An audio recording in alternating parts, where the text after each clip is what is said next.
Saludos desde Bolivia para todo el mundo. Estamos hablando de esta que ha sido la noticia más fuerte durante el día, el fallecimiento del Papa Francisco, considerado por muchos como un gran hombre, un hombre bueno, quizás el último hombre bueno, como decían otros, pero también un hombre extraordinario porque se ha dedicado a hablar y tratar de concientizar al mundo entero acerca de las minorías que sufren mucho por ver vulnerados sus derechos, por discriminación, por racismo.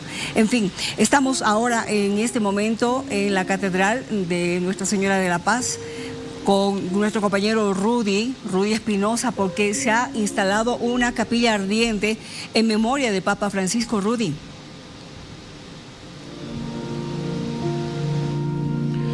Miriam, exactamente, hace minutos nada más ha terminado esta misa recordando todas las enseñanzas del Papa, de quien en vida fue el Papa Francisco.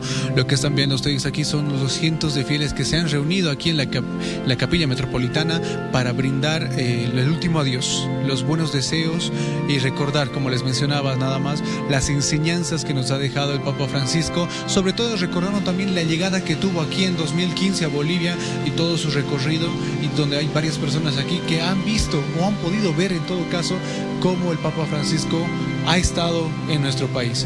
El último adiós que se le ha dado aquí desde la iglesia, con varios cientos de fieles deseándole buenos deseos, y también la iglesia ha dejado un libro en especial para que las personas puedan dejar sus condolencias correspondientes. Este libro va a ser enviado al Vaticano. Es lo que mencionaban acá el padre que estaba dando la misa correspondiente, y las personas aquí están dejando las condolencias correspondientes. Un momento de paz, un momento de amor para recordar a este padre que fue, como lo estabas mencionando hace minutos nada más, el padre de los pobres. Vamos a ver más allá también que está hablando el arzobispo en este caso, para poder hablar y escuchar un poco de sus palabras al respecto de todo el movimiento que se va a realizar y se ha realizado en este tiempo. Porque Dios nos ha creado a su imagen y semejanza, y eso el Papa lo tenía muy claro. Entonces su mensaje resuena hoy muy fuerte en nosotros para que podamos seguir pues avanzando en nuestra vida, avanzando también en nuestras sociedades. Una de las cosas que el Papa verdaderamente fue promotor de las culturas, de las sociedades, no de la división, sino de la unidad, no de la guerra, sino de la paz. Por eso su mensaje suena hoy fuerte en el mundo, y por eso mucha gente, aún a pesar de no ser católicos, de no tener nuestra fe, han visto en el Papa Francisco a un portador en esa voz de esa lucha para que el ser humano sea ser humano, para que el ser humano crezca en esta espiritualidad, crezca en esa adhesión y vivan su filiación de hijos de Dios. Eso, Papa, es el mensaje que nos regaló en todas sus encíclicas, en todas sus palabras, en todas las audiencias. Esas son las palabras de Fermín Sosa, nuncio apostólico de la Iglesia, respecto a lo que se está realizando aquí en la Iglesia Metropolitana. Sí. Y todas las personas cómo están aquí esperando a poder realizar este llenado del cuaderno de las condolencias. Con estas imágenes nosotros los dejamos. Un momento de paz, un momento de amor, con los últimos deseos hacia el quien en vida fue Papa Francisco. Gracias, Rudy. Ha trascendido de que posiblemente el funeral de Papa Francisco sea entre el cuarto y sexto día de su fallecimiento, es decir, entre el viernes y el domingo, y posiblemente mañana se dé esa confirmación. Bienvenidos una vez más.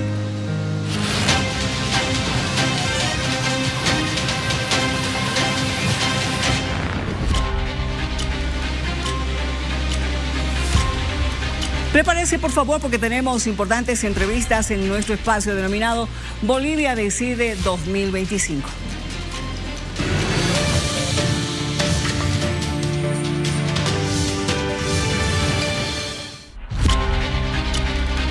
Bolivia Decide 2025 rumbo a las elecciones generales. Estamos a 118 días, se lo mostramos a continuación. Es la cuenta que estamos llevando hasta el 17 de agosto, día en que estaremos emitiendo nuevamente nuestro voto para elegir a las autoridades de nuestro país. Es un programa especial porque estaremos hablando de la paridad, de la participación de la mujer en la política boliviana.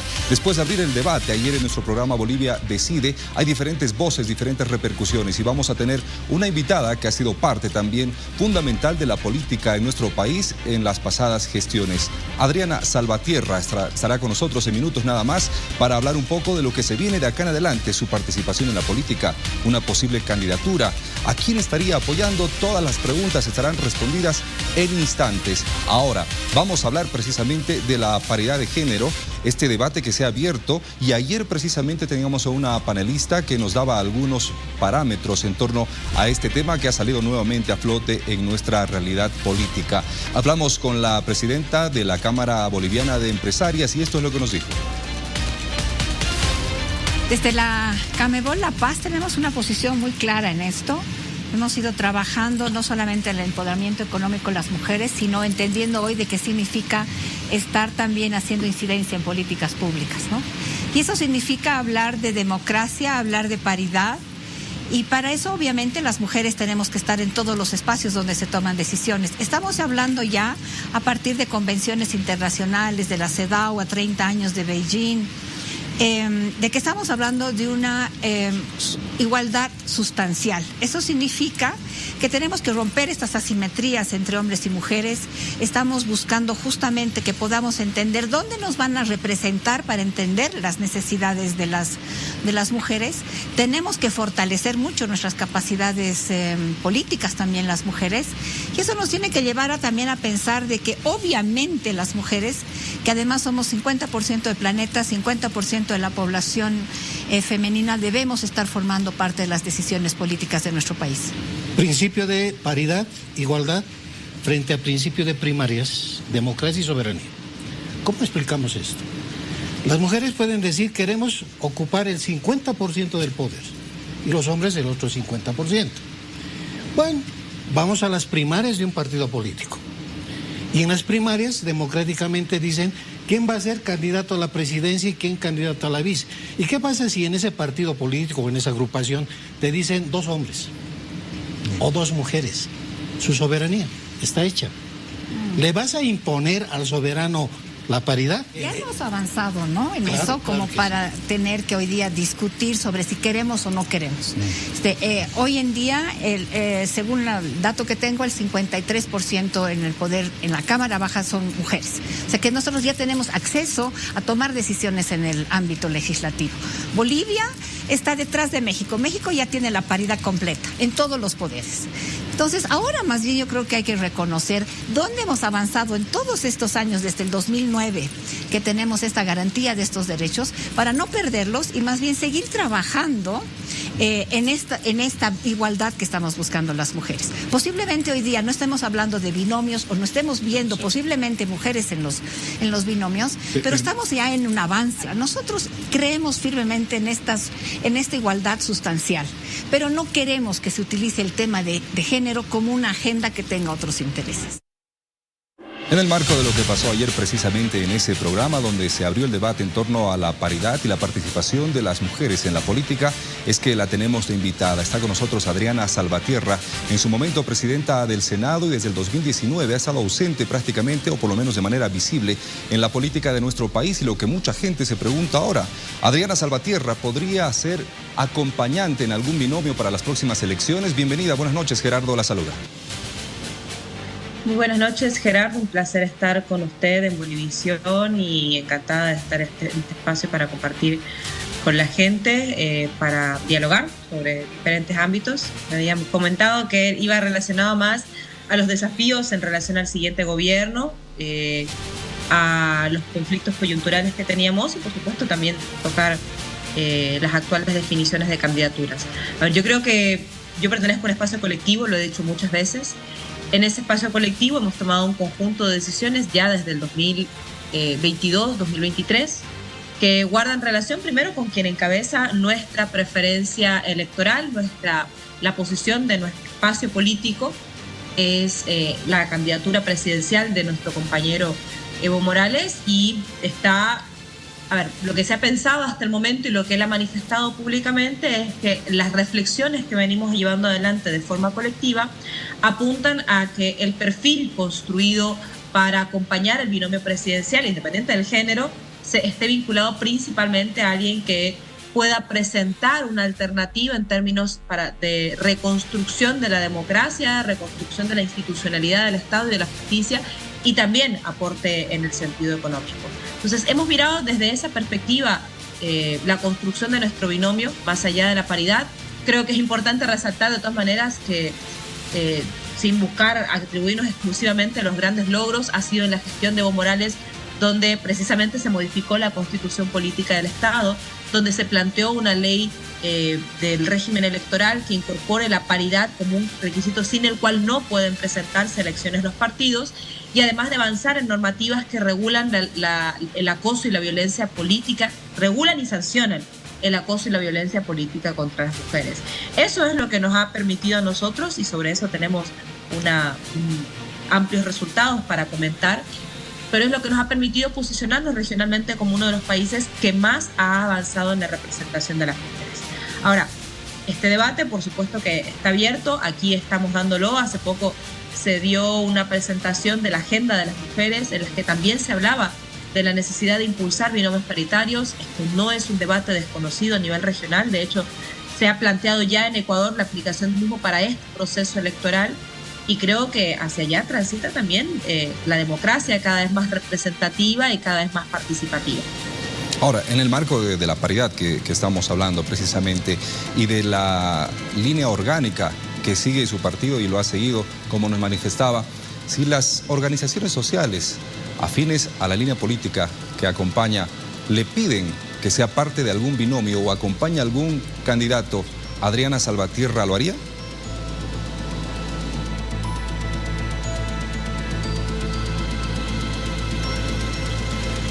Estamos con problemas en el audio, por favor, Adriana.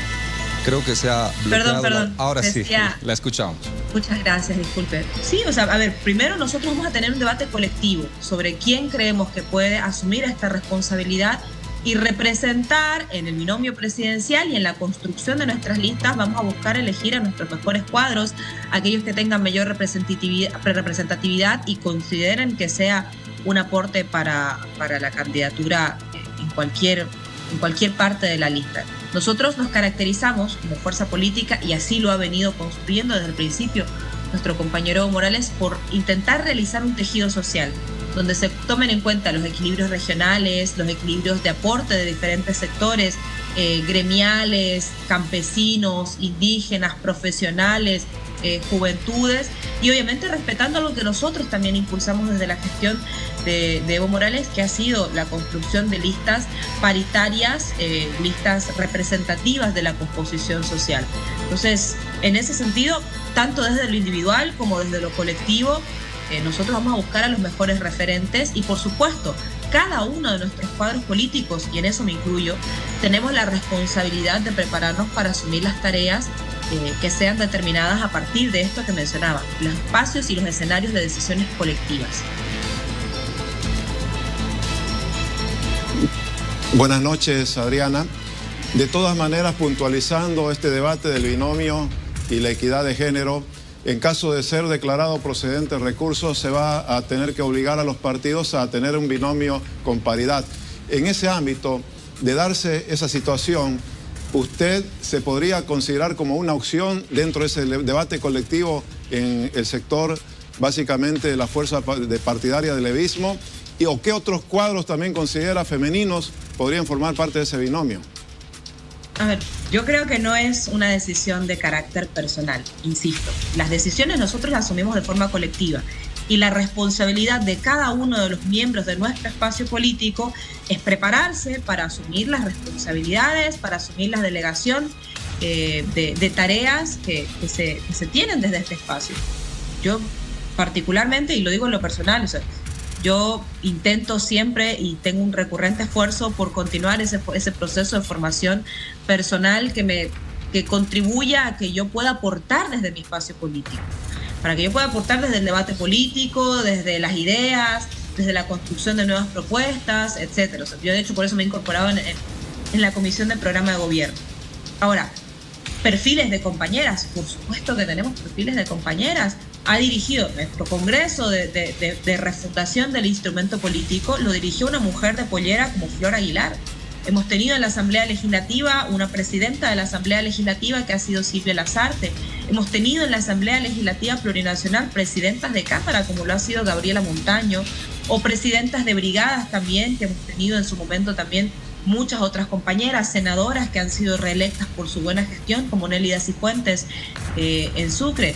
Vilma Lanoca también, que ha sido ministra y que ahora es concejala y ha representado también nuestro espacio político en el Alto con muchísima altura, nuestras compañeras. Está Leonilda Zurita también, que hace poco la encontramos, una compañera de la que nadie puede poner en duda el temple político que tiene. Entonces, cuadros femeninos tenemos muchos.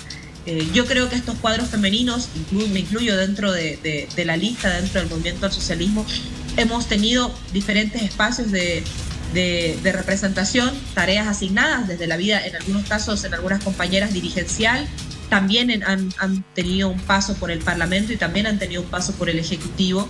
Y tenemos compañeras que fundamentalmente tienen una característica y es una amplia experiencia en la participación y en la construcción y transformación del Estado y las políticas públicas. Entonces, creo que hay muchos cuadros al frente del movimiento del socialismo, hay muchos cuadros al frente de ahora este espacio Evo Pueblo, hay muchos cuadros también dentro de la oposición y creo que es importante que esos cuadros políticos hoy, en este escenario en el que se empieza a hablar en serio sobre la discusión de la participación de las mujeres, sean tomados en cuenta. Y en el escenario político, Adriana, otro de los nombres que surge con fuerza en esta línea de izquierda principalmente es el de Andrónico Rodríguez, presidente del Senado. ¿Usted ha hablado con él? Últimamente no. ¿Hace cuánto ha sido la última vez que hablaron y si hablaron de política? Primero, no creo que tenga que entrar a comentar lo que hubiera hablado con él. Sí, ha sido pero de política, creo ¿no? que de todas maneras concurrimos en un mismo espacio político y ese espacio político ha tomado una decisión que él ha manifestado públicamente en diferentes medios de comunicación. ¿Qué opina de una posible postulación o candidatura de Andrónico? Yo creo que contrariaría públicamente sus propias declaraciones y es muy difícil empezar una campaña haciendo todo lo contrario a lo que dijiste que harías. Yo hasta el momento conozco lo que todos ustedes han conocido, que es la palabra puesta y expuesta en público de Andrónico Rodríguez diciendo que el espacio político al que él pertenece, que ha sido el mismo en el que militamos, ha planteado una candidatura hace bastante tiempo. Esa candidatura es la de Evo Morales y que él iba a ser respetuoso de esas decisiones. Adriana, el fin de semana no ha estado presente Andrónico Rodríguez en un acto de proclamación al expresidente Evo Morales ahí, en el territorio bastión, diríamos, sindical de Andrónico Rodríguez sobre todo. ¿Cómo interpreta usted esta ausencia y además la aparición de algunas gigantografías que lo proclaman como posible candidato? Miren, yo entiendo que hay gente, particularmente en el gobierno, ¿no? O sea, el gobierno está viviendo un proceso muy duro porque destruyeron absolutamente todo para nada.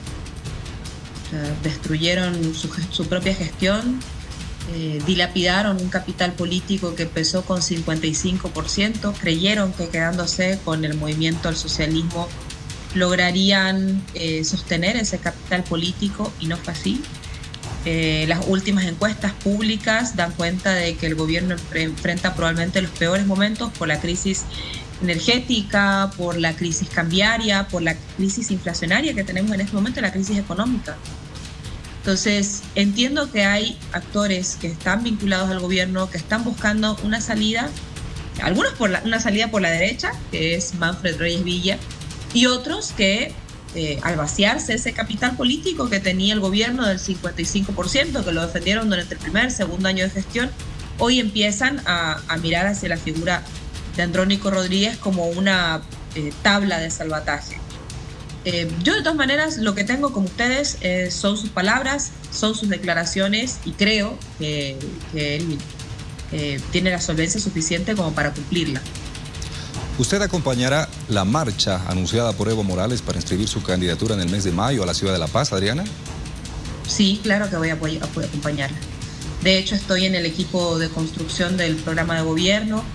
He participado tanto en el Congreso de Refundación como en el ampliado que tendremos este fin de semana, y por supuesto que acompañaré la candidatura de Evo Morales. Creo que él es el que representa nuestra mejor opción electoral, en la medida en que la última noción de estabilidad y de crecimiento económico que tuvo el país fue en la gestión de Evo Morales.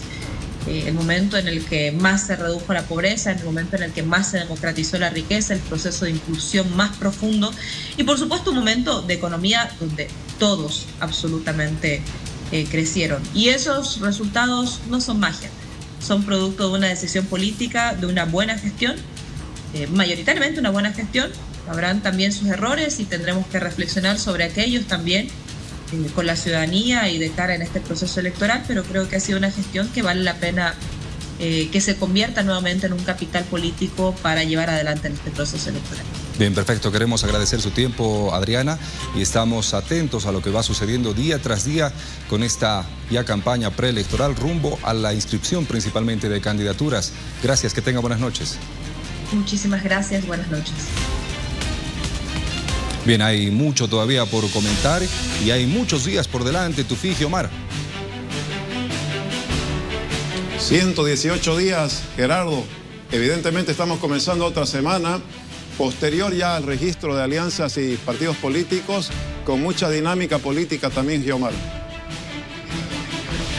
Efectivamente, Tufí, Gerardo, buenas noches. Así está la paridad de los binomios y este recurso constitucional que está generando diferentes repercusiones. Hay voces que incluso aseguran que se pondría en riesgo las elecciones. Mientras tanto, en el marco del estreno de Bolivia Decide ayer domingo, hemos abordado temáticas muy importantes. ¿Cómo se hace a un presidente? ¿Qué características debe tener y cómo debe dirigirse a la población? Acá la respuesta. Conversamos con analistas internacionales y también de nuestro país. ¿Cómo se hace a un presidente? Los presidentes hoy surgen de la propia gente y es la gente la que los convierte en presidente. Y hoy con la velocidad que tienen las redes sociales, que tiene la internet, es muy fácil poder detectar cuando alguien está fingiendo, cuando alguien está actuando. A mi juicio, sí, el mundo ha cambiado. O sea que lo primero, o actualizas tu estrategia o prepárate para la derrota. No podemos seguir pensando y trabajando como hace 20 años. Construir un presidente no es solo construir una candidatura, es construir una esperanza. Los conjuntos sociales, ¿sí?, influyen también en los resultados electorales. Por eso la necesidad de tener presencia y control territorial. En elecciones, la habilidad está en el estratega electoral de mandar mensajes precisos, claros, concisos, polémicos, pero además de eso, sobre todo, que le lleguen a la emoción de la gente y a la memoria histórica. Porque a veces los políticos se les olvida que están ahí para servir al pueblo y no para servirse del pueblo, ¿de acuerdo? La emoción manda, ¿de acuerdo? Si no haces sentir, no existís. La conexión con el ciudadano no se impone, se conquista. Hay candidatos que pueden utilizar al socialismo como cuco o al liberalismo, neoliberalismo, como le dicen, como cuco, como miedo. Pero eso no penetra en la sociedad, eso solamente lo entiende la gente que está en política. La gente está en su casa hoy, por ejemplo, en el caso de Bolivia, preocupada si mañana puede cargar combustible para llevar a sus hijos al colegio o si el camión va a llegar al supermercado a llevar arroz para comer. Se podrán imaginar que no les importa si es de izquierda, de derecha, de socialismo, liberalismo, capitalismo. La situación de Bolivia hoy es mucho más crítica tal vez de lo que los propios bolivianos lo pueden ver. Bueno, Bolivia lamentablemente ya pasó el Rubicón de Venezuela, porque Venezuela está sentado sobre uno de los yacimientos petrolíferos más grandes del mundo. Bolivia se podría acercar un poco más a Haití. Nos está diciendo cosas que los bolivianos sabemos como un gran descubrimiento. Aquí el debate va a ser, ¿no es cierto?, las causas de ese problema. Y no hay que subestimar, a propósito de tu sonrisa, Fernando, no hay que subestimar. Sí, yo también me sonrío igual que tú, tranquilo. En una campaña se vende esperanza y se vende, ¿no es cierto?, futuro. Y es evidente que hoy se tienen campos petroleros, el 10º campo petrolero más importante del mundo, el Mayaya X1. Segundo, se tiene el litio boliviano. Para mí hay 3 tipos de riesgos: el externos, internos y estructurales. O sea, externamente Bolivia está expuesta a la volatilidad de los precios, a la desaceleración mundial y a crisis globales en estos momentos. De ahí, ¿cuál es el camino para una recuperación sostenible de Bolivia? Yo qué sé. Primero, necesitamos enfrentar, yo creo, los desequilibrios macroeconómicos, pero con más realismo y sin miedo, y sobre todo quitando los factores políticos y los sesgos ideológicos del asunto, ¿de acuerdo? El sector privado tiene que dejar de ser un invitado ocasional, por así llamarlo, y pasar a ser un protagonista. Hay muchos factores donde Bolivia ha crecido mucho, sobre todo desde la etapa del COVID, y eso es muy importante tenerlo en cuenta, ¿de acuerdo? O sea, la verdad que es un país, para mí, con unas oportunidades de crecimiento inmensas. La principal enseñanza es que todas las elecciones se parecen y todas las elecciones son distintas. Bien. Y la elección en Bolivia va a ser muy diferente en esta ocasión también. Y los dos grandes temas que tienen que resolver los candidatos son economía y renovación. La verdadera potencia de Bolivia está en su gente, en su memoria, en sus heridas, en sus ganas de salir adelante. Bolivia Decide 2025 se estrenó en su edición especial dominical con importantes actores de la política internacional y también nacional. Ha generado el estreno diversas reacciones. Veamos. Felicitar a la realización, al lanzamiento del programa de anoche. Muchas felicidades por el programa. Hace un referente en este proceso electoral.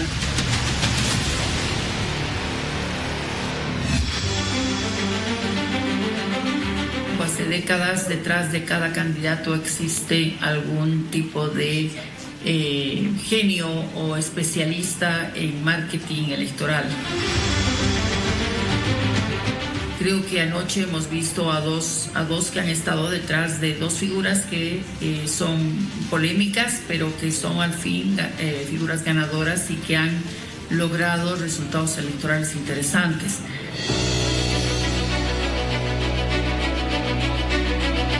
Y ahí las personas que estaban por fuera, especialmente de Bolivia, los asesores de Milei y de Bukele, hablaban respecto de que no es este el momento ya de hablar de una suerte de politizar el escenario, sino trabajar sobre un escenario más bien despolitizado, que tiene que ver con un elemento más.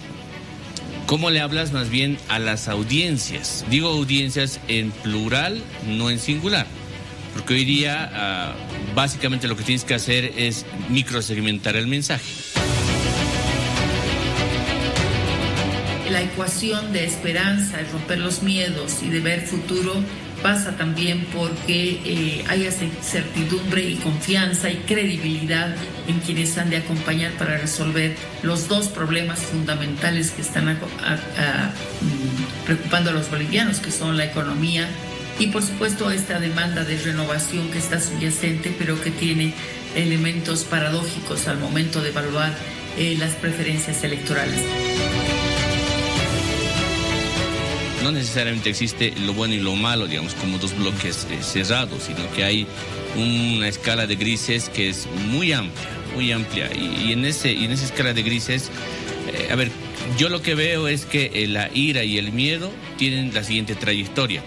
Van de lo individual a lo colectivo, van creciendo la ira y el miedo. En cambio, la esperanza tiene una trayectoria inversa, que es de lo colectivo a lo individual.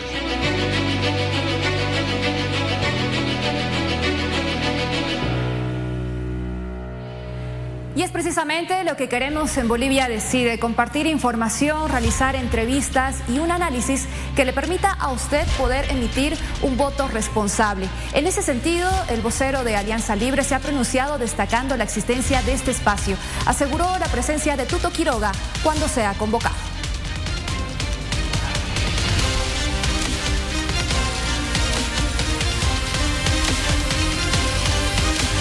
De entender de que mientras la población tenga la oportunidad de poder informarse más, se fortalece más la democracia, y en ese sentido creo que el trabajo que realiza Bolivisión y estas enormes y eternas figuras del periodismo que conducen este programa junto a todo este equipo humano, y la población tiene que entender de que en estos momentos nos estamos jugando el todo por el todo.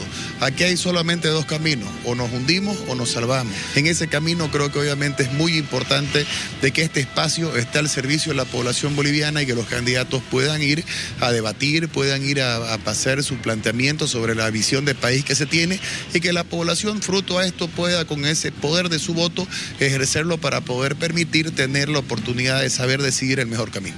¿Tener el compromiso del ingeniero Tuto Quiroga para poder hacer? Eso es un hecho. El ingeniero Quiroga va a estar presente las veces que se lo convoquen. Él es un hombre que siempre ha sido abierto, no solamente al contacto con los medios de comunicación, sino que ha sido el primero en establecer de la imperiosa necesidad de que se tenga que llevar adelante distintos tipos de escenarios de debate para que la población pueda escuchar las propuestas y pueda escuchar las visiones de los candidatos. En ese sentido, el ingeniero Quiroga no va a tomar el ejemplo del que nos tuvo acostumbrados por más de 20 años escondiendo la oportunidad de debatir. El ingeniero Quiroga es un hombre que siempre ha estado de frente con el país y sería un privilegio estar en su programa.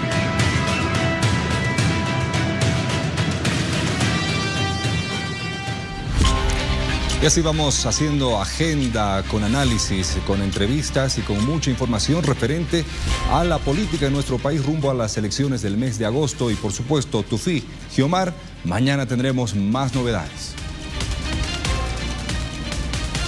Así es, Gerardo, como cada noche, en el arranque de Al Día Central estaremos con información electoral, cuenta regresiva para nosotros, importantísimo para la democracia contar con calidad de la información, Giomar.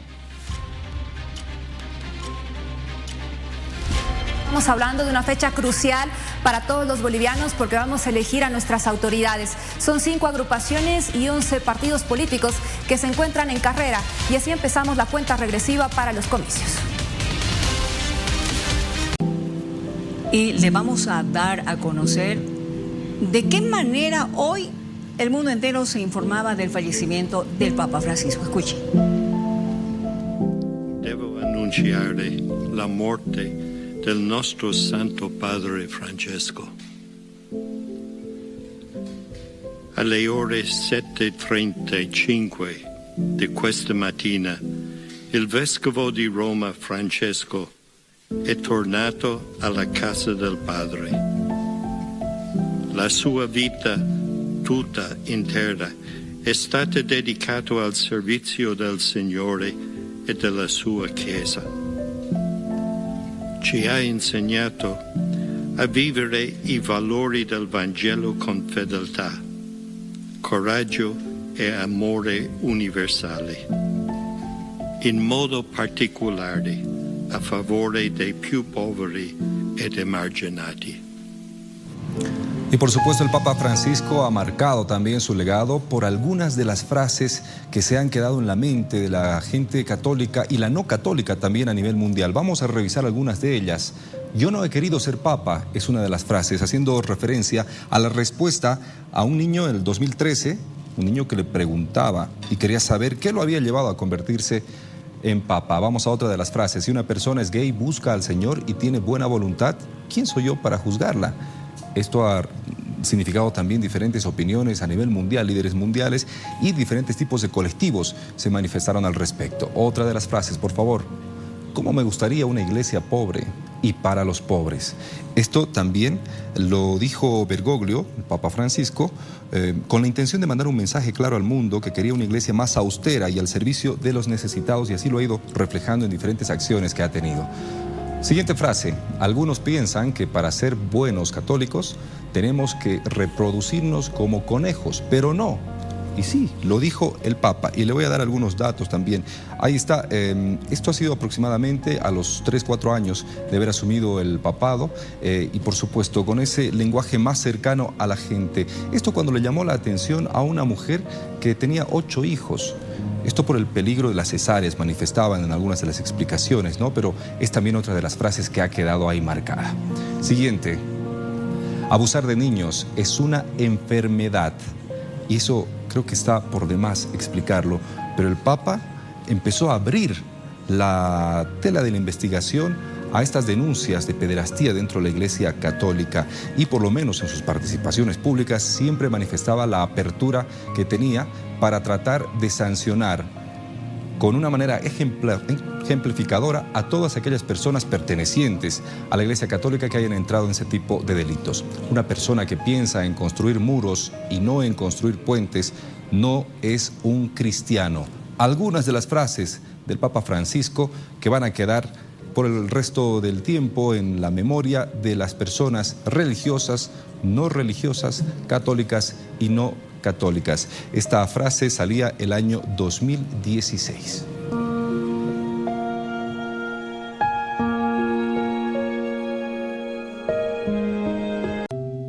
Qué fuerte ese mensaje, ¿no? El último, Somos ¿no? nosotros los que nos cansamos de pedir perdón, y es que como seres humanos todos los días cometemos errores. Por supuesto, Dios no se cansa de perdonar, decía. Y nosotros, y eso va relacionado a perder un poco la fe, imagino, Sí, ¿no? pero también a ser humildes, ¿no? Claro. A ser humildes para reconocer que te has equivocado y que al equivocarte tienes que pedir perdón. Por supuesto, y hacerlo las veces que sea necesario. Sí. Claro, evitando equivocarse nuevamente. Ha habido un mensaje que a mí me ha gustado, que creo que ha sido uno de los últimos que dio a la juventud. No reciente, pero a la juventud le dijo, no tengas miedo. No tengan miedo, eso les dijo a los jóvenes, ante todo lo que está pasando y lo que pueda venir. No tener miedo. 12 años al mando de la Iglesia Católica, parece que hubieran pasado así, ¿no? Sí. Pero bueno, ha dejado mucho el Papa Francisco y hay, por supuesto, condolencias de todo tipo a nivel mundial que han ido surgiendo después de conocer de su fallecimiento. Una de ellas del presidente Luis Arce. Sí. Vamos a ver el mensaje que publicó el mandatario boliviano en torno al deceso de el Papa Francisco. Desde el Estado Plurinacional de Bolivia expresamos nuestro más profundo pesar ante el fallecimiento del Papa Francisco, un líder espiritual que consagró su vida a la promoción de la paz, la justicia social y la compasión. Su voz resonó como un faro de esperanza para millones en todo el mundo y su ejemplo de humildad y servicio nos inspira a trabajar por un futuro más justo, equitativo e inclusivo para todas y todos. Tenemos un poco más de este extenso mensaje que ha publicado el presidente Luis Arce. En este momento de duelo extendemos nuestras más sinceras condolencias a la Santa Sede, a la comunidad católica y a todos aquellos quienes se sintieron tocados por su mensaje transformador. Que su memoria nos impulse a seguir construyendo puentes de entendimiento y unidad entre nuestros pueblos. Y al igual que el presidente Luis Arce, han habido manifestaciones, principalmente en redes sociales, porque es la manera más inmediata de salir con algún tipo de mensaje. Líderes de todo el planeta, Miriam, de los 5 continentes, cabezas también de diferentes organizaciones, y así poco a poco han ido resaltando un poquito de lo que ha ido dejando el Papa día tras día en su mandato. En la Argentina, por ejemplo, se ha declarado 7 días de duelo nacional, como vamos a ver en este comunicado. Manuel Adorni, que es el vocero de la presidencia a través de sus redes, dijo: falleció el Papa Francisco Jorge Bergoglio, líder espiritual y guía de millones de hombres y mujeres.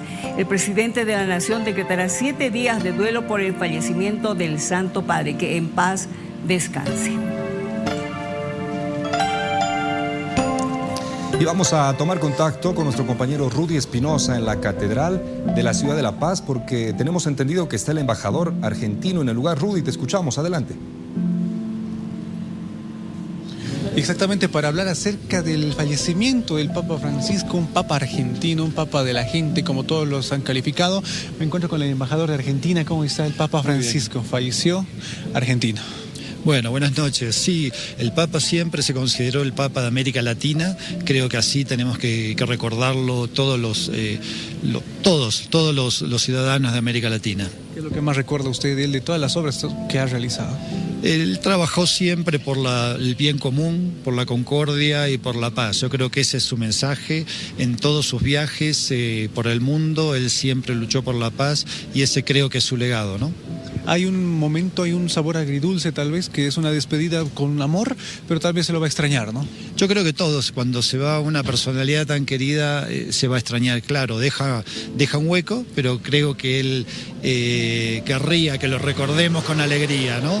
Siempre él lo decía, hay que vivir la vida con alegría y creo que así hay que hacerlo. En Argentina se va a realizar un duelo de 7 días, si no me equivoco, desde la siguiente semana. Sí, el duelo creo que ya ha comenzado de 7 días y el gobierno, el presidente, así lo ha decretado, y el presidente está viajando a Roma para participar en las exequias del Papa. Le agradezco, embajador, muchas gracias. Las palabras del embajador de Argentina acerca de este fallecimiento del Papa Francisco, Papa argentino, Papa de la gente, que todavía se lo recuerda con todas las obras, las buenas obras que ha realizado en estos 12 años. Por supuesto, gracias Rudy por este contacto con el embajador argentino. Y decía algo interesante, cada vez, Miriam, que una persona nos deja, en este caso hablando del Papa, deja un hueco muy profundo. Pero ese hueco tenemos que tratar, no de llenarlo, pero de ir compensándolo con los recuerdos, con las enseñanzas y con los momentos bonitos que hemos podido compartir o disfrutar de esas personas. Las muchas enseñanzas que él ha dejado y los escritos que ha dejado también, que son sumamente importantes, porque habla justamente de las minorías. Si bien, Miriam, todo puede pasar en el cónclave, porque son muchos los cardenales y cualquiera podría ser postulado, hay nombres que tienen más fuerza que otros. A ver, ¿cuáles, por ejemplo? Vamos a revisar algunos de ellos en los siguientes cuadros, por favor. Ahí está, Cardenal Juan-Marc Avelin, arzobispo de Marsella, de 66 años. Francés. Sí.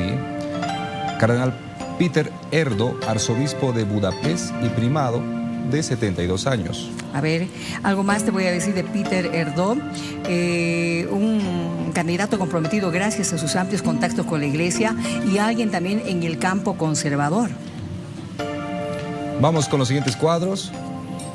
Cardenal Mario Grech, secretario general del Sínodo de los Obispos, maltés de 68 años.